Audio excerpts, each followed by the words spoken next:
Are you shocked at what's going on with police forces in this country? The brazen attack on police officers by Antifa and Black Lives Matter and other revolutionary groups, and the failure of local politicians to whom they report to protect them and defend them and to protect and defend the citizens of these communities? Is this not shocking?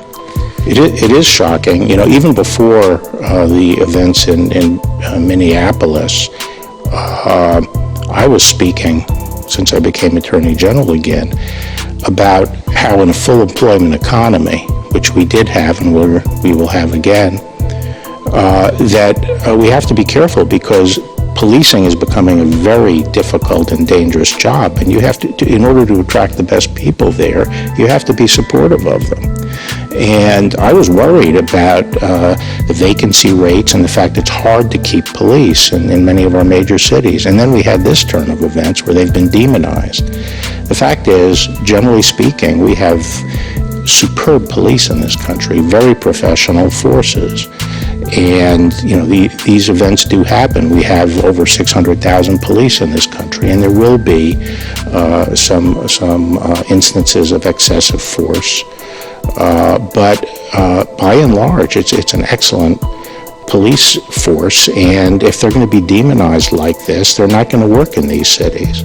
So maybe there'll be a self-correcting mechanism. If communities don't support the police, they're going to have a hard time getting police.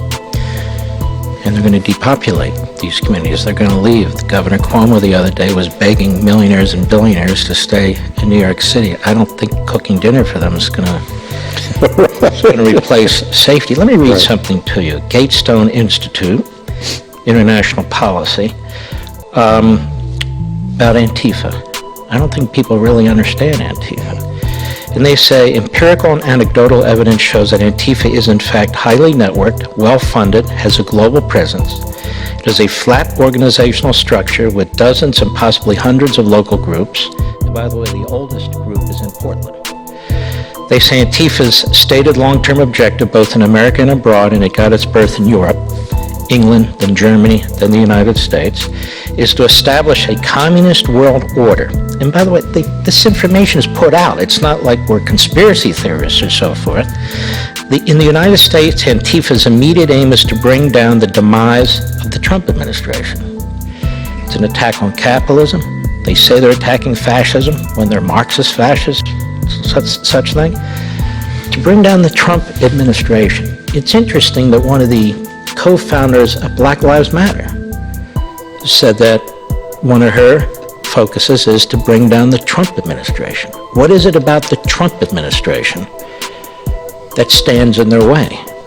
Well, I think they would be, generally for bringing down any administration. They are a revolutionary group that is interested in some form of socialism, communism. They're essentially Bolsheviks. Their tactics are fascistic, and your description of them is consistent with what I've seen. With the Trump administration, a lot of it has been the demonization of the Trump administration from day one. I went back and I watched his victory speech after election night. People should go back and look at it. It was very measured. It was a very statesmanlike speech. He offered the olive branch. He praised Hillary Clinton, thanked her for all her service to the country, talked about working together to make things better for the American people. That was the day he won, and from that point forward, there's been the resistance. They were trying to impeach him from day one. They have done everything they can. They've shredded the norms of our system to do what they can to drive him from office or to debilitate his administration. And I think it's because of the desire for power, that the left wants power, because that is essentially their state of grace in their secular religion. They want to run people's lives so they can design utopia for all of us, and that's what turns them on. And it's the lust for power, and they weren't expecting Trump's victory, and it outrages them. In this document, this research, they talk about the roots of Antifa in the Baader-Meinhof gang in Germany, and other really violent radical organizations in the United States, similar to the Black Panthers, similar to the Weather Underground, except they're more networked, they're better organized. They seem to have more ammunition of sorts to use against police officers and so forth. And apparently they get a lot of their funding online. I have to believe that our agencies and so forth are really trying to construct some kind of scenario about what we're dealing with and how to undo this. Am I close? It's a form of it's a new form of urban guerrilla warfare. You know, Mao Zedong used to speak about the guerrilla being like fish swimming in the ocean, the way the guerrilla moves through the people. The guerrilla hides out among the people as a fish in the ocean. And what they do is they are essentially shielding themselves or shrouding themselves in First Amendment activity. They go into the demonstrations which are exercising First Amendment activity, and they insinuate themselves in there to shield themselves. That's where they swim. And what they do is they hijack these demonstrations and they provoke violence, and they have various tiers of people, from the sort of top provocateurs down through people who are their minions and sort of run the violent missions. But it's a difficult phenomenon to deal with. They're highly organized at these demonstrations, and these tactics that they use are designed, and the way the media responds to them, of course. The media doesn't take footage of what's happening. They don't take the footage of the rocks being thrown.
City waking up from a night of looting, crowds clashing with police as hundreds of looters mob the famous Magnificent Mile.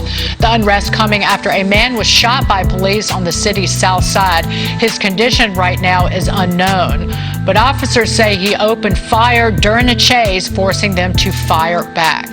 Lee, this coming as riots were declared again in Portland overnight. This is becoming a nationwide issue for people who are worried about their own safety and security. And certainly it looks like the leaders in many of these cities do not have a control on the spike in shootings and in murders. Yeah, there's no question about it. A lot of the inner city mayors are blaming all sorts of other, they're just blaming others rather than taking responsibility. But the bottom line is this: 77% of Americans are concerned about the rise of crime in inner cities. That's from a Harvard Cow poll. And 46%, and this is really importantly, nearly half of Americans are concerned about the rise of crime in their own communities. So what people are seeing happening in big cities, they're imagining is happening, will happen to themselves. We're also seeing a huge increase in people buying their own weapons because people are afraid that they're not going to be able to be protected by the police. And this is a huge issue as we go into November. I think the number one issue that voters are going to vote on is who is going to keep me safe when it comes time to make their decision in November. And that's very different than we've seen. We're seeing people want to be safe both physically because of COVID, but also this is a very, very big issue, and it's front and center in a lot of folks' minds right now. And Brian Brenberg, we literally, in Portland, the narrative was, oh, it's the presence of federal officers protecting a courthouse that's making people violent. Well, those federal officers stood back, and the violence continues. So that narrative went right down the toilet bowl. Number one. Number two, you actually had the mayor, Ted Wheeler, last week suggest that tell these violent protesters, these anarchists, that, well, violence is bad because you might help President Trump get reelected. I paraphrase, but that was the essence of his message. Good morning, everyone, and thank you, Superintendent. I want to acknowledge Alderman Chris Taliaferro, our chairman of the Public Safety Committee and City Council, as well as Rich Gaitis and members of the command staff, including First Deputy Eric Carter. We are waking up in shock this morning. In the early morning hours of today, dozens of individuals came to our Loop, Mag Mile, River North, and Gold Coast neighborhoods, as well as our commercial district around North and Clybourne. These individuals engaged in what can only be described as brazen and extensive criminal looting and destruction. And to be clear, this had nothing to do with legitimate, protected First Amendment expression. As the superintendent said, we are currently investigating reports that this activity was connected to a shooting and resulting activity that took place in Inglewood yesterday. Like Streets and Sand, CDOT, Aviation, working coordination with the Chicago Police Department. These resources are being deployed throughout our city to protect our neighborhoods. And likewise, these measures will be in place for the foreseeing days until we know that our neighborhoods are safe. What happened in our city last night and this morning, of course, is deeply painful for every Chicagoan. As the superintendent said, this was an assault on our city. It undermines public safety and breeds a sense of insecurity among our residents. It also undermines our recovery efforts. These same stores that were hit last night were hit previously, not just by the looting, but by closures related to COVID-19. Stores that were targeted were more than just large chain stores. They were all small businesses and restaurants, representing our city's jobs and livelihoods, all of which were in the process of recovering or on the verge of recovering and getting back to work. And now this. I want to give my sincere thanks to the men and women of our police department for their professionalism throughout these very difficult times, not just last night. To our residents, I want you to make sure that we are doing everything that we can to secure your homes and stores and to allow you to return to your daily activities safely and securely. And to our businesses, we will continue our efforts working with you and redoubling our efforts to support you in your efforts to reopen and recover. And to those who engage in this criminal behavior, let's be clear. We are coming for you. We are already at work in finding you, and we intend to hold you accountable for your actions. I don't care. I do not care whatever justification was given for this. There is no justification for criminal behavior ever. You have no right to take and destroy the property of others. Our residents deserve to be safe. Our businesses deserve to understand and enjoy safety and security of their property and in their employees. And our police officers deserve to be able to do their job without having to worry about shots being fired, projectiles being thrown, and being maced. This is not anywhere near acceptable. And I call upon our state's attorney and our courts to make sure that these individuals who are arrested and those to come are held accountable. Put your best people on this. We have made the case. We have the video, we have the officer testimony. These people need to be held accountable and not cycle through the system. And judges that are holding these cases, you need to step up and be responsible. We can't continue to allow this to happen. And as the superintendent said, for people to believe that there is no accountability through our criminal justice system. No one wants to hold people in jail because they are poor. But people who engage in this kind of criminal activity, they need to be held accountable. And we can't do it alone. We need the prosecution and we need the courts to step up and do their part as well. And that is certainly my hope and my expectation.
First of all, it's one of the most horrific things I've ever seen.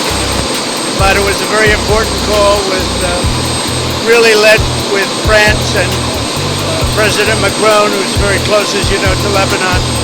And we had it, a lot of things were worked out. We're going to do a lot of help. We've got to help them. A lot of countries are going to be helping. They think 150, but it's probably, the number of lost could be astronomical. They say at least 5,000 were injured, and that means many hundreds of people were killed. That is a horrible situation. So the United States is working very diligently. We have 3 planes going over, loaded up with medical supplies, food and water. We'll be sending additional planes. That took place this morning. It was a teleconference call with various leaders from and United Nations from throughout the world. Please, Jonathan. Right. Right. We haven't given a number, but it'll be substantial. On a humanitarian basis, we have to do it. We have to do it. It's, you'd almost say, how does a country survive such a tragedy? This was at a level, I have people over there, they said this is at a level that we've never seen before. The blast, they've never seen anything like it. So we'll be helping them and substantially. We've had 3 major planes already over with a lot of medical, mostly medical equipment and various things to help. We have some excellent military that do this, and they've reported back that they've never seen anything like this before. So now I'm told we have WJZ's reporter Paul Gessler live on the scene. Paul, what have you been told? What exactly do you see right now? Hopefully you are staying safe as well. Yeah, well, behind us, as you probably see from the Air Max, is just what looks like one fire hose going kind of just a mist onto the scene here on Labyrinth Road. We just got here to the scene about 10 minutes ago. We saw some windows busted out of some nearby businesses. We talked to some of the employees over at the Applebee's here at Reisterstown Road who told us they felt the explosion a couple blocks away. And really, there's a sense here in the neighborhood of a little bit of shock. There are some people walking around really dazed. Some people have some clear debris that I saw in their hair. Definitely some dust that is kicked up. But really, this is just a neighborhood that's kind of all come outside wondering what just happened about 35 minutes ago here in Northwest Baltimore. We're really close to the county border here in Northwest Baltimore by Reisterstown Plaza. As you guys know kind of where we are, we're on the corner of Fairlawn Avenue and Labyrinth Road, just on the northwest side of Reisterstown Road, where you're looking at right now from the ground up the line of a lot of fire trucks here. The mist coming from the hose here. We don't have a sense of just how many people are missing right now. I want to bring in a neighbor. Michael, you want to come up here for a second? Michael said he heard the explosion a couple blocks away. Can you describe? No, I said I heard it up. I live right here. You live right here. Your house is the yellow awning. Yellow awning. And What did you hear? I heard a kaboom. I thought it was a car or something. And when I came out, I seen the debris and the section gone, totally gone. And I had a couple of people that lived there and I was trying to make sure they all right, but I don't know. But it didn't look good. And you're still trying to find out from your neighbors who's accounted for. And see who's what. I'm seeing them coming out, but I didn't see none of my people look familiar. Can you describe the response here in the last half hour? Oh, it's busy, real busy, chaos, as you can see. I just hope everybody is safe, and I want to thank y'all. Take me back to that moment. You were in your basement. What did that feel like? What did that sound like? It felt like a heartbeat rush, trembling. I thought somebody was kind of time to go. Thought it was done. I really did. I thought we was over. Michael, did you have a chance to survey the damage down the street? It's a mess. It's a mess. I was over top debris talking to victims. You feel me? Because like I said, I have a buddy that lives in that section as well. And I hope he all right. We all do, Michael. Thank you for your perspective. Yes, really sir. appreciate your time. Hope you're doing okay. So that's a sense here, just people trying to figure out whether their neighbors are accounted for. You heard a pretty harrowing tale there from a neighbor who's, I can count probably just about 10 houses or so down on the other side of the street. Here on this side of the street is where he lives, and this seems to have happened on kind of the north side of Labyrinth Road here in Northwest Baltimore. We'll send it back to you. In the neighborhood, Dean, first off, I'm so sorry. From our last report right now, I want to bring in Dean Jones, who's a neighbor here in the neighborhood. Dean, first off, I'm so sorry to hear what you've gone through this morning. Can you describe to our viewers what you heard and what you saw? Just like, it was catastrophic. It was like a bomb.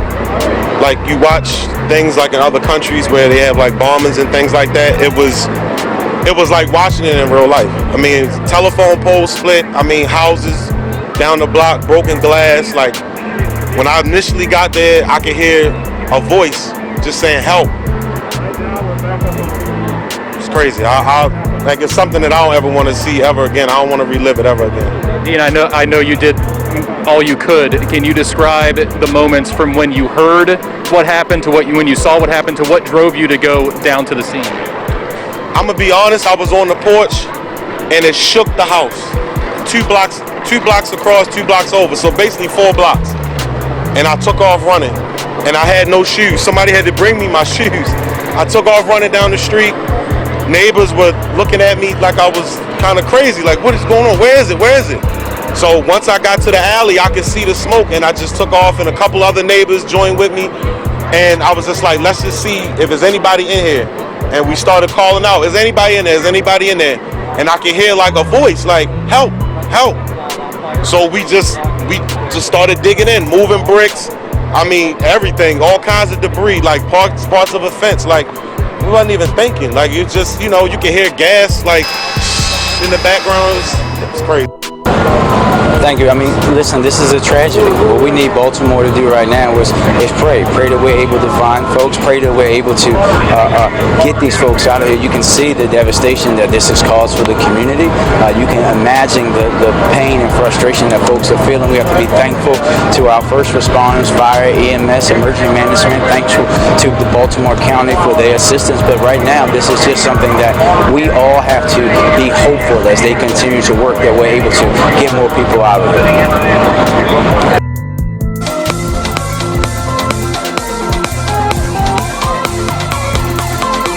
Hey, what's up, guys? Hope everybody's doing well and having a great day. Got some breaking news coming out of Southern California, where there's an ongoing quake swarm at the southern end of the San Andreas fault line that runs through California, expands about 750 miles, and right there in the middle of the Salton Sea is where it begins, at least from the southern tip, right in there. So there's definitely activity in the San Andreas fault zone this morning, the largest being a 4.6 magnitude that was probably felt at least in the local area, and there's been several aftershocks of 3.7, a 4.0, 3.0, several in the threes, and like I said, this is ongoing. It just started less than an hour ago. That's why these icons are still red. The ones that are over an hour become orange. So this is an ongoing event. The action over at the Yellowstone supervolcano continues at the caldera. You can see a little bit of activity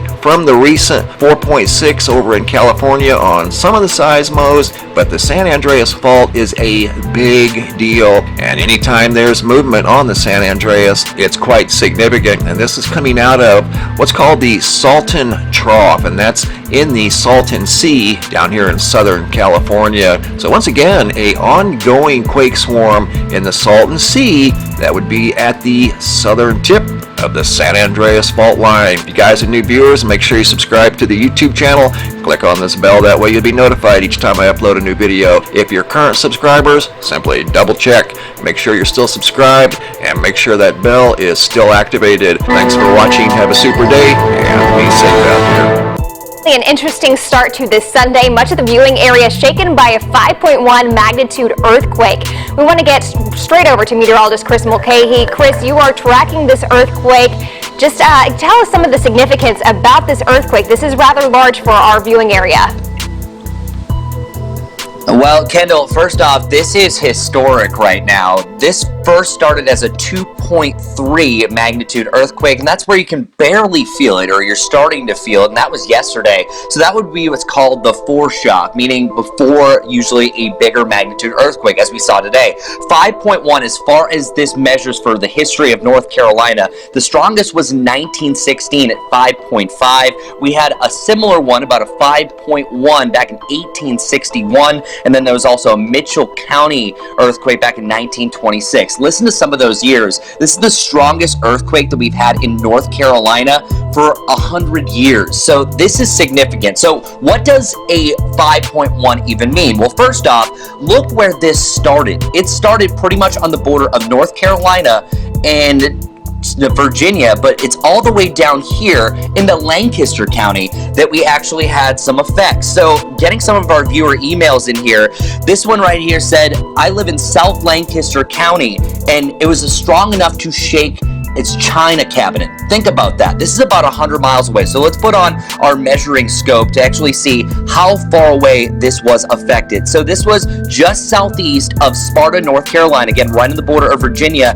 and North Carolina. Check out this measuring tool. From Charlotte, the epicenter was 100 miles away. Many of you reporting this. I got some emails from Denver, North Carolina, down to Rock Hill, Fort Mill, that's 117. And we're talking about southern Lancaster County, where that email came from. That's about 150 miles away. So a 5.1, again, is a very significant earthquake, where sometimes this can cause some cracks in the walls. This can also shake some cabinets, as we just heard, and that was over 100 miles away, and many could be awakened by that. Some people were saying that they woke up around 8:07 when this officially happened in York County. So this is a significant event just because of how far that it reached. And this often happens because there's fault lines, there's little tremors that this can follow, but But we're also not done with this. There's going to be aftershocks over the next couple of days that we have to mention. So they're going to be less. Picture like a bouncy ball. When you first bounce it, it's going to be at its highest point,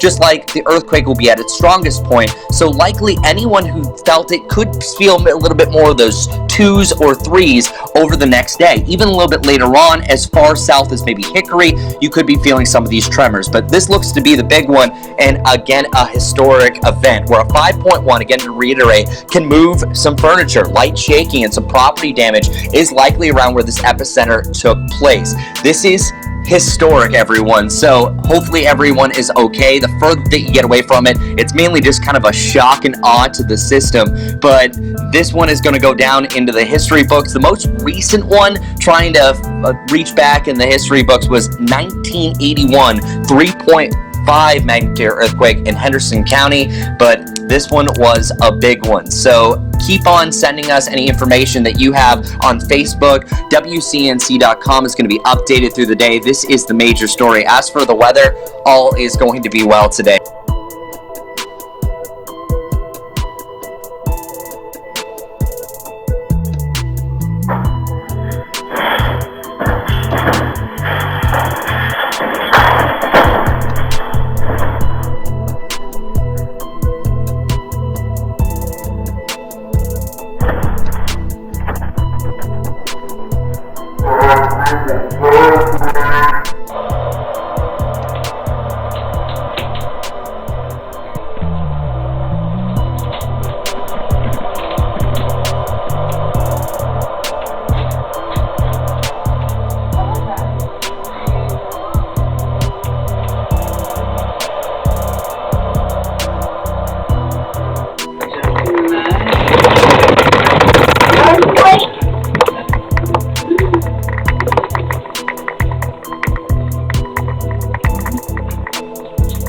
Wow. I did it. Whoa.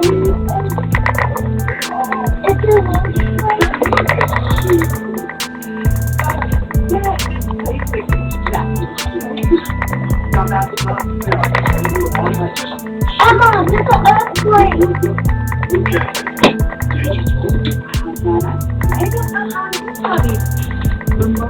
I've never seen an earthquake before. It felt like a wave in one of those where you could take your kids for a wave machine, you know. And it lasted maybe 3 to 5 seconds, and it was gone. So we've been out assessing our town and our county all day today. We have widespread minimal damage. A lot of foundations have cracked. Chimneys have been broke off. We had a water line that broke in our town. I did lose a chimney, but the foundations of a couple businesses in our town, houses throughout our community here in the whole county were cracked. We actually lost 3 houses right now because they are deemed unsafe to live in. So we've actually relocated 3 families. It's a little scary, but you go out and pick the bricks up and move on. But my house is the least of my concern right now. We went out to make sure that our citizens were taken care of and that everybody was is okay. Let me tell you this: our town is going under a makeover right now. We actually put in a new water line system through our town that was over 100 years old, and we replaced that. If we had not replaced that and redone our streets and our town, this could have been catastrophic for the older buildings, the town itself, the infrastructure that we have here. It would have destroyed it. Let me say this, my friend. If I didn't believe in God, I would have today, because God saved our little town.